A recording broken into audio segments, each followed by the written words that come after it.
والله الموضوع عادي جدا. ايوه. الكلام الكرنج.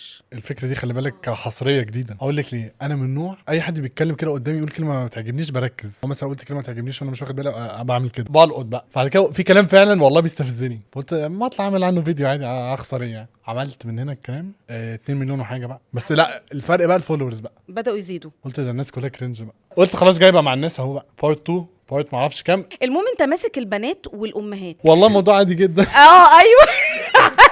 وبعدين بنقول ساندويتش، ايه المشكله؟ لا ساندويتش دي مالها الساندويتش. في واحد صاحبي اسمه أيوة. او جي، هو كان متخانق معايا فما كانش بيشوف الفيديوز بتاعتي بس قفشته فلقيته بيعمل لايك وريبوست وما اعرفش ايه، فقلت خلاص حفظ الفيديو. فبكلمه في التليفون بقول له انت عامل ايه، وهو كان متضايق اليوم ده. قال لي انا تمام كله بونو. انا قلت له ايه، فقال لي بونو. قلت له انت بتهزر صح؟ قال لي لا والله. قلت له انت قلت لي بونو. قال لي لا دي كلمه عاديه جدا. قلت له انت ما شفتش الفيديو صح؟ قال لي لا فيديو ايه. رحت قافل الموبايل وعامل له بلوك يومين. في كلمه تانية، استنى كده لما اقراش عشان اقولها صح.